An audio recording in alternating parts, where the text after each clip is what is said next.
Baik, kali ini saya akan membahas kuis responsi tengah semester tahun untuk semester pertama Fisika Mekanika Panas. Saya Robert Putra Halim, NRP 1603/2002. Bentar, saya share screen dulu.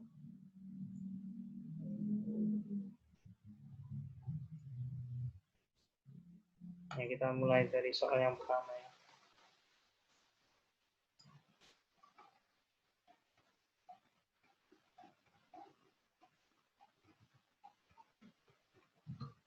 Ya, di sini pada suatu pertandingan sepak bola, pemain A memberikan umpan lambung kepada pemain B yang berjarak 15 meter darinya dengan sudut 53 derajat dan V0 20 meter per second. Dengan menggunakan gravitasi 10 meter per second kuadrat, maka A, berapa lama waktu bola melambung di udara? B, berapakah kecepatan bola ketika tepat sebelum menyentuh tanah? C, berapakah jarak yang harus ditempuh pemain B untuk mencapai bola tersebut? D, berapakah kecepatan minimum pemain B jika hendak menggapai bola tepat sebelum bola menyentuh tanah? Dan anggap kecepatan B konstan dan B mulai berlari ketepatan dengan ditendangnya bola. Lalu E, apabila pemain B tidak mampu menerima bola tersebut sebelum menyentuh tanah, maka berapakah tinggi pantulan bola jika koefisien restitusi tanah sebesar 0,8? Yang pertama kita bisa menggambarkan situasinya, yaitu yang pertama pemain A di sini, saya gambarkan di sini, memberikan umpan kepada pemain B yang berjarak 15 meter. Dengan sudut ketika bola ditendang dengan lapangan membentuk sudut elevasi 53 derajat. Nah, kita bisa tarik gaya di sini, ini V0Y, posisi V0 di titik Y, dan V0X ketika di titik X. Ini sumbu X, ini sumbu Y. Lalu untuk pertanyaan yang pertama, berapa lama waktu bola melambung di udara? Kita bisa menggunakan rumus gerak parabola. Dengan menggunakan T sama dengan 2 kali V0 sin theta. Lalu per gravitasi. Sama dengan 2, lalu V0-nya 20, lalu sin-nya kita gunakan sin 53 derajat per 10. Kita hitung 4 kali 4 per 5, 16 per 5, 16 per 5, hasilnya 3,2 sekon. Jadi itu waktunya yang ketika dia melambung di udara. Lalu yang B, berapakah kecepatan bola ketika tepat sebelum menyentuh tanah? Kita bisa hitung V0X-nya dan V0Y-nya dulu, karena akan digunakan untuk menghitung kecepatan bola nantinya. Untuk V0X-nya kita gunakan, saya perkecil dulu supaya kelihatan semua. Jadi untuk V0X-nya kita bisa menggunakan V0 karena dia ada di samping sudut, kita menggunakan cos, V0 kali cos theta, cos 53, cos 53 itu 3 per 5, hitung sama dengan V0X-nya 12 meter per second. Lalu V0Y, karena berada di depan sudut, kita menggunakan sin, jadi kita menggunakan untuk mencari V0Y-nya, kita gunakan V0 kali sin 53. 20 kali 4 per 5 sama dengan 16. Itu V0Y-nya. Lalu kita masukkan untuk mencari V-nya sama dengan V0X kuadrat plus V0Y kuadrat sama dengan akar 12 kuadrat tambah 16 kuadrat 400, V-nya 20 meter per second. Lalu yang C, berapakah jarak yang harus ditempuh pemain B untuk mencapai bola tersebut? Kita bisa menggunakan rumus X sama dengan V0X kali T. V0X-nya tadi sudah diketahui. Nah, ini 12 dikali T-nya tadi 3,2. X-nya 38,4. Nah, ini 38,4 ini jarak totalnya ini. Nah, tapi ketika ini pertanyaannya berapa jarak yang ditempuh pemain B untuk mencapai bola tersebut? Berarti jarak yang harus ditempuh pemain adalah jarak 38,4 dikurangi 15 ini. Jadi jarak yang harus ditempuh itu 23,4 meter. Harus ditempuh oleh pemain B. Lalu yang D, berapakah kecepatan minimum pemain B jika hendak menggapai bola tepat sebelum bola menyentuh tanah? Anggap kecepatan B konstan dan B mulai beralih ke kecepatan dengan ditendangnya bola. Kita bisa menggunakan rumus S sama dengan VB kali T, di mana S ini sendiri tadi sudah diketahui 23,4, karena yang dihitung itu pemain B, yang ditanyakan pemain B, sama dengan VB dikali 3,2. Kecepatannya VB ya, ini yang ditanyakan. Kita pindah ruas, VB 23,4 dibagi 3,2, hasilnya 7,3125 meter per second. Itu jawabannya untuk yang VB atau kecepatan yang harus ditempuh pemain B. Lalu untuk yang terakhir, apabila pemain B tidak mampu menerima bola tersebut sebelum menyentuh tanah, maka berapakah tinggi pantulan bola jika koefisien restitusi tanah sebesar 0,8? Ya, E-nya 0,8 ini berarti kita bisa menggunakan rumus di LBB. PT kuadrat sama dengan P0Y kuadrat kurangi 2G Hmax. Di mana PT kuadratnya pasti 0 karena dia sudah berhenti, sudah tidak lagi menerima ya, ataupun dia sudah tidak mengalami percepatan lagi. Lalu kita 0, lalu V0Y kuadratnya berarti tadi V0 16, V0 16 kuadrat dikurangi 2 kali 10 G-nya, lalu kali Hmax. Hmax-nya kita ketahui 12,8. Lalu untuk mencari ketinggian bola ketika memantul, ya, kita masukkan rumus E sama dengan akar H2 per H1, di mana H1 ini Hmax-nya, lalu H2 ini H pantulannya. Ya, kita cari H2 berarti ya, E sama dengan akar H2 kurangi H1, kita bisa kuadratkan dua sisi, E kuadrat sama dengan H2 per H1, H2 sama dengan E kuadrat kali H1. E-nya tadi 0,8 kuadrat dikali 12,8 tadi ya Hmax-nya. Lalu sama dengan 0,64 dikali 12,8. H2-nya atau tinggi pantulan bolanya 8,192 meter. Itu untuk nomor 1. Lalu lanjut untuk nomor 2. Terdapat mobil yang melaju dengan kecepatan 72 km per jam. Ya, 72 km per jam dijadikan meter per second ya, 20 meter per second. Lalu 100 meter di depan mobil tersebut terdapat tikungan dengan jari-jari 20 meter dan sudut kemiringan 30 derajat. Dengan G sama dengan 10 meter per second kuadrat.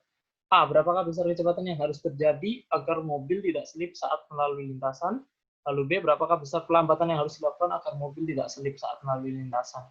Untuk yang A, kita menggunakan rumus ya. V sama dengan akar G R tan theta, di mana sama dengan G-nya 10, R-nya tadi kita 20, tan theta sudutnya 30 derajat. Kita masukkan 200 kali 1/3 akar 3, akar ya ini, hasilnya setelah dikalkulasi 10,7456 meter per second. Kita sederhanakan jadi V sama dengan 10,746. Nanti bulatkan. Lalu untuk yang B, berapakah besar pelambatan yang harus dilakukan agar mobil tidak selip saat melalui lintasan? Yang kita gunakan rumus ini GLBB ya. PT kuadrat sama dengan V0 kuadrat tambah 2 kali A kali S. Ya, ini PT kuadratnya tadi, kita gunakan yang tadi, 10,746 kuadrat, sama dengan V0-nya tadi 20 meter ya. 20 meter per second ya, 70 km per jam itu 20 meter per second.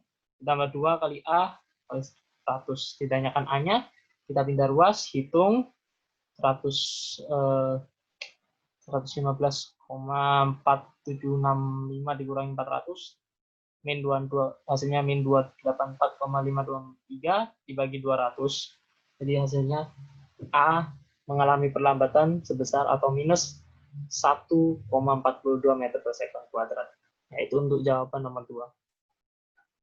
Lalu untuk jawaban nomor 3, benda seberat 10 kg hendak dinaikkan ke atas panggung. Ketinggian panggung tersebut adalah 0,6 meter. Jika benda tersebut dinaikkan dengan bantuan bidang miring sepanjang 1 meter, diketahui koefisien gesek 0,2. Gambarkan pula gaya-gaya yang mempengaruhi benda. G sama dengan 10 meter per second kuadrat. berapakah usaha yang diperlukan untuk menarik benda tersebut ke atas panggung. Jadi kita gambarkan dulu ya, yang pasti. Ada sebuah benda, ingin dinaikkan ke panggung setinggi 0,6 meter, ya dia menggunakan bidang miring, jadi membentuk sebuah sudut atau sebuah segitiga siku-siku ya. Lalu panjang papan 1 meter. Nah, dari 1 meter dan 0,6 meter ini kita bisa mendapatkan dengan rumus Pythagoras tinggi bagian atau panjang dari tanah ya, ini anggap saja tanah gitu, tanah atau lantainya dari ujung bawah papan sampai ujung bawah panggung itu 0,8. Kita gunakan Pythagoras. Jadi tidak saya tuliskan di sini ya. Ini lalu ada sebuah benda ingin dinaikkan dengan gaya F, otomatis F-nya ke arah panggung, ke atas panggung, otomatis F-nya ke kanan. Anggap saja ini naik ya, ke kanan. Lalu M-nya 10 kg. Kita gambarkan gaya-gaya yang bekerja pada benda tersebut. Jadi tadi yang pertama F ke kanan, lalu ke kiri, lalu kita gambarkan tengah dulu di benda tersebut dulu saja ya. Ke atas pasti ada gaya normal, dan ke bawah ada gaya W, lalu perpotongan sumbu ini yang sebanding dengan N ini, gaya normal ini, kita menggunakan W cos theta. Lalu ini gaya yang sumbu yang satunya kita bisa menemukan dengan menggunakan W sin theta. Lalu dia juga dikurangi oleh FK, yaitu gaya gesekan, karena ini bidang kasar dengan koefisien gaya gesek 0,2 ya. Ini saya tuliskan di sini. Nah, ini gaya-gaya yang bekerja pada atau ya gaya-gaya yang mempengaruhi benda. Untuk menjawab pertanyaan pertama, ya, kita ketahui. Lalu kita jawab pertanyaan yang kedua, berapakah usaha yang diperlukan untuk menarik benda tersebut ke atas panggung? Kita gunakan rumus energi dan usaha, di mana EA sama ditambah WF kurangi WF gesekan, mutlaknya ini sama dengan EB. EA rumusnya EKA tambah EPB. EKA yang pertama tidak EKA dan EPB plus WF kurangi W gesekan sama dengan EKB plus EPB. EKB kita coret, EPB karena belum memiliki ketinggian kita coret, EKA juga kita coret. Lalu kita lanjut, kita tuliskan lagi WF, W gaya, WF, ya, kurangi WF gesekan, mutlak WF gesekan sama dengan EPB. Kita hitung, di mana W gesekan itu mu kali N, lalu EPB ini mg kali H, lalu mu k, N ini sebanding dengan tadi, W cos theta, W itu M kali G, saya langsung tuliskan di sini, W M kali G, dikali cos theta. Cos theta itu kita bisa gunakan cos depan, cos samping, ini 0,8 per miring.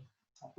Jadi kita ya bisa, tidak perlu 0,8/1, kita bisa supaya mudah kalikan 10 semua, karena kan perbandingan sama saja 8/10 disederhanakan 4/5. Nah, di sini saya tuliskan 4/5, kita coret yang bisa dicoret, 5 dengan 10 menjadi 2, kita hitung, lalu hasilnya WF kurangi mutlak 0,2 kali 80 sama dengan 60, WF kurangi 16 sama dengan 60, WF sama dengan 76 Joule.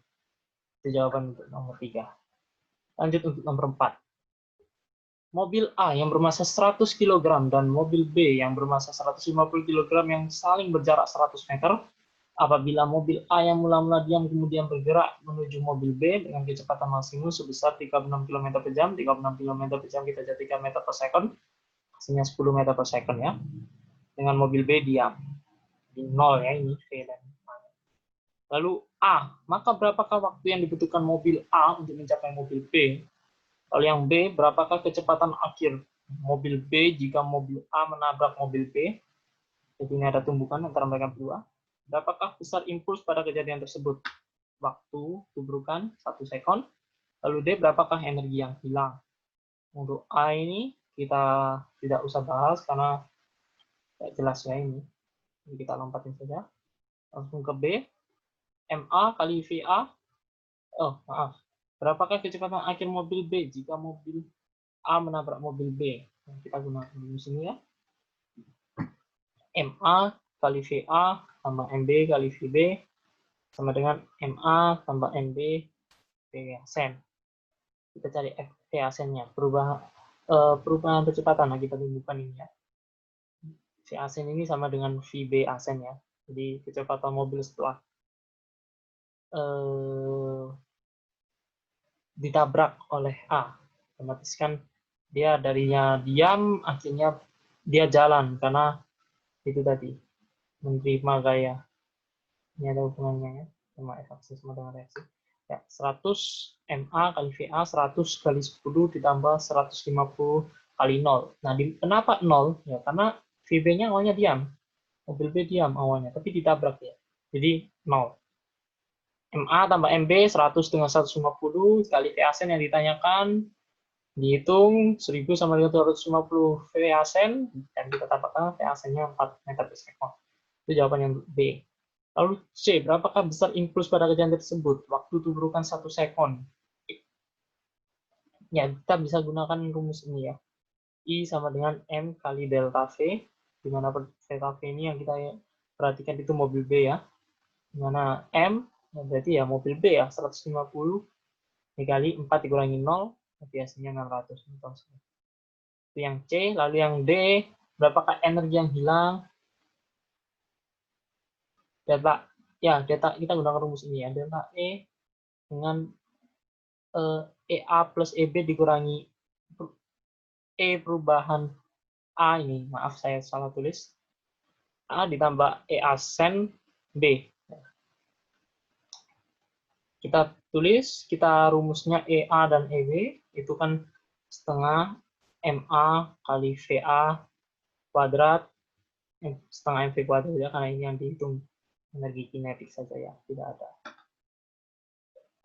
ada energi potensial, ditambah setengah MB kali VB kuadrat dikurangi setengah kali MA kali VA Sen, berarti ini perubahan kecepatan perubahan kecepatan A, lalu kuadrat tambah setengah MB massa kali B dikali VB Asen, atau perubahan kecepatan mobil B kuadrat. Lalu kita hitung, ini setengah kali 100 dikali 10 kuadrat ditambah 0. Nah, kok bisa 0? Karena VB-nya seperti saya katakan tadi, dia diam. Ya 0. Apapun kalau dikalikan 0, ya 0. Lalu dikurangi 0. Kenapa 0 juga ini? Karena VA Asen atau VA setelah V mobil A setelah menabrak B pastinya diam. Jadi kita kalikan 0 ya. Jadi ini 0 ditambah setengah kali MB dikali VB Asen. VB Asen-nya kita dapatkan 4 meter per second. Tulis 4 kuadrat. Dihitung 5.000 kurangi 1.200, hasilnya 3.800 joule. Itu untuk energi yang hilang. Lalu terakhir ini ya, soal nomor 5. Asumsikan gaya gravitasi 9,8 meter per second kuadrat. Lalu benda A dengan massa 6 kg dan benda B massa 4 kg terletak pada sistem bidang seperti pada gambar. Abaikan massa katrol dan massa tali. Benda A ditarik dengan gaya F sehingga bergerak ke kiri dengan kecepatan 2 meter per second kuadrat. Gambarlah diagram gaya-gaya pada benda. A, hitunglah F jika bidang tersebut licin, tapi ini mukanya 0. Lalu B, hitunglah F jika bidang lantai A dan B kasar dengan koefisien gesekan kinetis 0,15. Ya ini soalnya ya. Seperti ini kejadiannya. A ditarik ke kiri sehingga bergerak ke kiri. Ini ada katrol di sini. Ini diabaikan ya massa katrol dan massa talinya. Lalu kita pertama gambarkan dulu pertama pastinya. Untuk pertama F, pasti F yang menarik gaya yang menarik benda A kiri. berarti F ke kiri. Lalu yang kedua, kita lihat di masing-masing benda, kita gambarkan gayanya juga yang mengaruhinya, di mana A pasti ke atas ada NA atau gaya normal A, dan di bawahnya WA, gaya berat A. Lurus ini kebetulan. Lalu kita lihat posisi gambar B atau benda B maksud saya. Ke atas pasti ada sama seperti tadi, NB, gaya normal B per, ini aslinya kan selalu WB kan ke arah bawah ya. Jadi kan WB di sini. Nah ini perpotongannya ini kita menggunakan WB cos theta. Cos 53. Ini theta-nya 53. Lalu dia juga dipengaruhi oleh WB sin 53. Ini yang pengaruh ya. Ini antara titik perpotongan sumbu ini kita menggunakan WB sin theta. Jadi ini sifatnya mengurangi gaya F yang menarik ya. Di mana FK-nya? FK-nya tentunya untuk pertanyaan pertama tidak ada, jadi tidak saya gambarkan di sini. Karena dikatakan hitunglah F jika bintang tersebut licin. Lalu berarti FK-nya 0, tidak saya gambarkan. Rumusnya apa? Newton kedua, sigma F sama dengan M kali A, di mana ya, seperti yang saya katakan tadi, gaya yang mengurangi, sifatnya mengurangi, yaitu yang pertama F ya, yang menarik benda dulu, dikurangi, gaya yang mengurangi. Dan di sini ada yang menghambat dia pergerakannya, yaitu WB sin 53. Kurangi masanya dari kedua benda, MA tambah MB dikali A. A-nya tadi 2 meter per second kuadrat. Ini kebetulan A-nya sudah kita ya. F dikali WB kan M kali G. Mana M-nya tadi untuk A 4 kg. Oh, maksud saya WB, benda B. Benda berarti massa benda P 4 kg dikali sin dikali gravitasi 9,8 dikali sin 53 itu 45 ya. Sama dengan 6 tambah 4 kali 2. Nah, kita hitung F kurangi 31,36, ini hasilnya dari ini semua, dikurangi hasilnya ini semua 20. Jadi kita hitung F sama dengan 20 tambah 31,36. Jadi hasilnya F sama dengan 51,36 Newton. Itu untuk yang A. Yang kedua, untuk yang B. Di sini tadi saya katakan ini kan licin, untuk gambar licin. Jika ini kasusnya B dengan koefisien gesek kinetis 0,15, berarti bidangnya dianggap tidak licin lagi, kasar ya. Ada koefisien kinetisnya, berarti dia selain WB sin theta, dia juga dihambat oleh gaya gesekan atau FK. Ya. Jadi sama rumusnya sigma F sama dengan M kali A, cuman di sini yang mempengaruhi ada dua, yang mengurangi pergerakan atau gaya F. F dikurangi yaitu tadi gaya gesekan, FK dikurangi WB sin 53. Kita hitung F dikurangi UK kali gaya normal, ada dua benda ya, kita kalikan dua benda, NA dan NB, dikurangi WB sin 53 sama dengan kedua massa benda dikali A. Lalu F sama dengan μK-nya 0,15, NA-nya 58,8. Kok bisa 58,8? Karena kita lihat NA kan berbanding lurus dengan WA ya. Berarti NA itu tadi sama dengan WA. Cara menghitung WA kan M kali Y. Dimana massa benda 6 dikali 9,8 berarti ya. Massa benda A dikali 9,8 itu untuk NA. Jadi hasilnya 58,8 ditambah 23,52. Kok bisa 2 ke depan 23,52? Karena kita lihat untuk benda MB dia tidak sama seperti NA yang sama dengan NA-nya sama dengan WA. Dia NB-nya tidak sama dengan WB tapi sama dengan WB cos 53. Jadi WB cos 53 berarti M dari benda B dikali G untuk melakukan WB lalu dikali cos 53 itu 3/5. Setelah dihitung dengan kalkulator untuk formula singkat, saya tulis langsung hasilnya supaya tidak panjang-panjang dan rumit, yaitu 23,52 tutup kurung dikurangi BB sin 53, yaitu 31,36. Ya, 31,36. Ini tadi pakai cos, ini sin. 1,36 sama dengan A-nya 20. Kita hitung pindah ruas. Ya, kita hitung dulu yang perkalian ya, tentu saja. Dimana akhirnya ditemukan F dikurangi 12,348 dikurangi 31,36 sama dengan 20. Ini min, kita pindah ke kanan semua.